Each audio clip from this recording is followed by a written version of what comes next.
Igbo man can come to this country and intimidate us. This country belongs to us. President Mahama, you came for Ghanaians. You said Ghana first. You said you came for the youth. Please take action now. Thank you. I don't think when I think we can be dealing with the little criminals that we are having in Ghana and we're dealing with Nigerians to grow. They should stop giving Nigerians that platform. Recently, we saw wild protests in Ghana with the slogan, Nigerians must go. But in fact, it wasn't Nigerians must go. It was Igbos must go. Because other regions in Nigeria, other ethnic groups in Nigeria were celebrating this. In fact, the people of Yoruba stock and those from Benin took it upon themselves to celebrate and even make videos to denigrate the Igbo people. What a tragedy that somebody from Nigeria will celebrate when another ethnic group in Nigeria is being denigrated, insulted, and possibly even at the verge of being attacked in another country. Interestingly, the Nigerians in Diaspora Commission has a head who is a Yoruba woman, the NIDCOM boss, Honorable Abike Dabiri Erewa, and we expected to hear something from her concerning these threats to Nigerians who live in Ghana. But no, we didn't hear anything from her. It took another visit by Ojukwu to Ghana. Yes, you will ask, is it Chukwuemeka Odumegwu Ojukwu? No, his wife, his better half, Bianca, the beautiful Bianca Ojukwu, went again to Ghana to meet with the Foreign Affairs Minister of Ghana. Yes, Bianca Ojukwu met with Honorable Samuel Ablakwa Okujeko, the Foreign Affairs Minister of Ghana, and then assured Nigerians that there was nothing to worry about. No cause for alarm, she said. No cause for alarm, Honorable Samuel also echoed. But if there was no cause for alarm, would she have visited Ghana? If there was no cause for alarm, would they have had time to make such videos to tell us? What is wrong in having an Ezendibo in a foreign country? What is wrong in having an Ezendibo outside Igbo land? In Owerri, you have Amaosa. In Owerri, you have Obinze that has been taken over completely by the Hausa people. In Asaba, you have places like Hausa Market in the heart of Obanam Road, where all sorts of illicit activities take place. In Asaba till today, you have places like Abraka Market, where the Hausa people are in charge completely. In fact, when they become violent, it takes you going to that Abraka Market to meet with their head, who is usually either an imam or one of their leaders who would come from Onitsha to address them.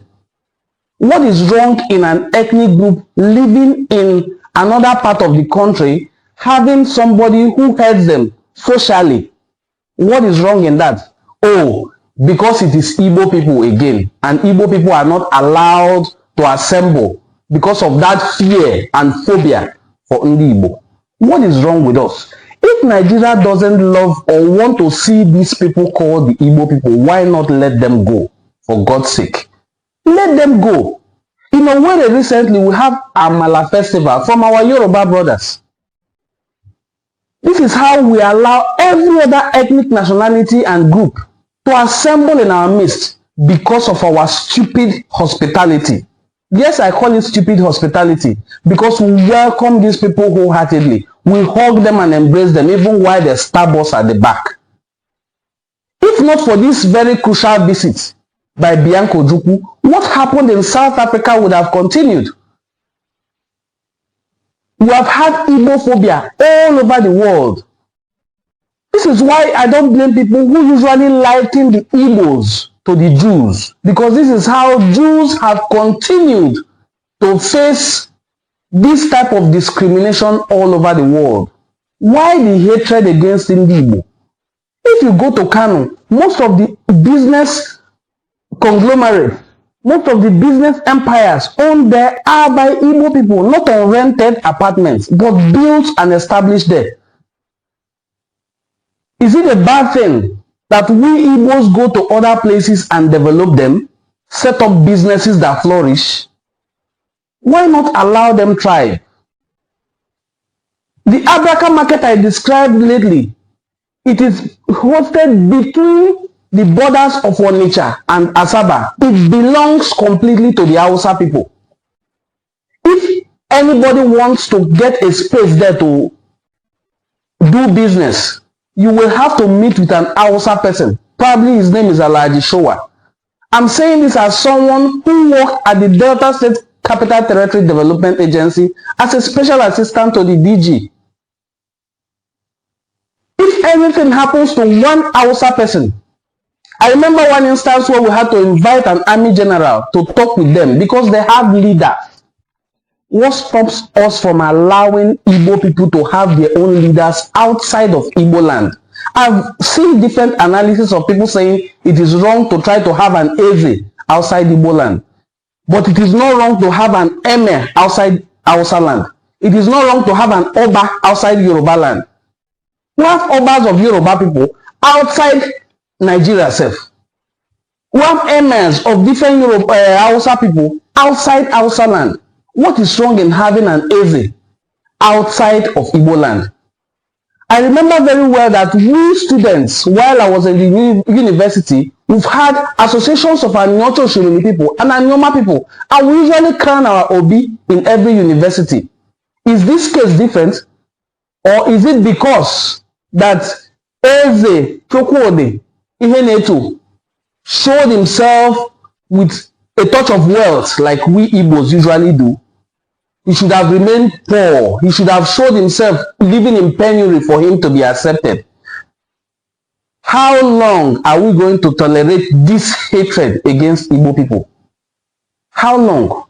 Let us watch a few clips of what our Minister of Foreign Affairs, our beautiful Amazon and daughter, Bianca Ojukwu, her visit to Ghana. It is also important to emphasize that we have agreed that we will deepen our community-to-community engagement.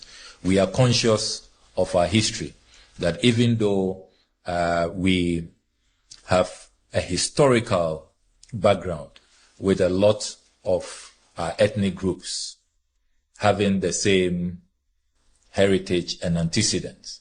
You do know, for example, that the Ewe people migrated together with Nigerians, sojourned in Ile-Ife, and continued to the Gold Coast. The Gans have a similar story. So we have very interesting anthropological antecedents, which shows that we are one people. But regardless of that, there have been times in our history where we have had skirmishes. You remember the Aliens Compliance Order. We saw a number of so-called foreigners being removed from Ghana. And then you also recall Ghana Must Go in 1983, where over 1 million Ghanaians were forced out of Nigeria. So we are conscious of that history, which should guide all of us, that if these things are not managed well, it could take us back to certain dark occurrences in our history. That is why we have been demonstrating a lot of maturity and asking that we douse the flames, we show compassion, we should remember that we are one people. Let's always remember that Ghana, as the headquarters of Pan-Africanism, what Osagyefo Dr. Kwame Nkrumah, the founder of our country, taught us, is that we should ignore artificial boundaries. We are one people. And let us always remember that there is a bigger goal, a bigger Pan-African agenda where we want to form an all-united states of Africa. Like I said before, I came and I saw with my own two eyes that there were not tires burning on the streets and people with placards everywhere urging Nigerians to be deported.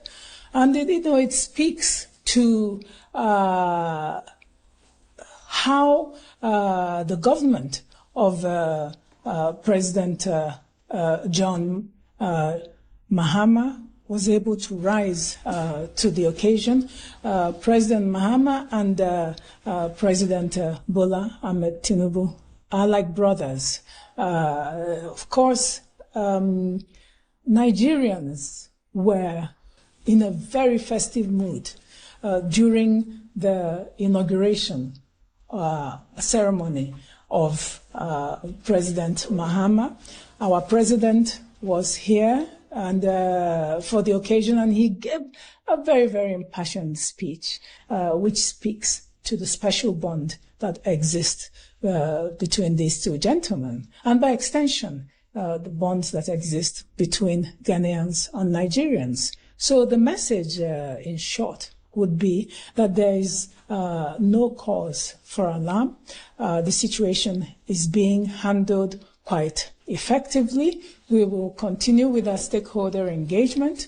We have met some of the dramatis personae, the people who are, in the melt of this crisis.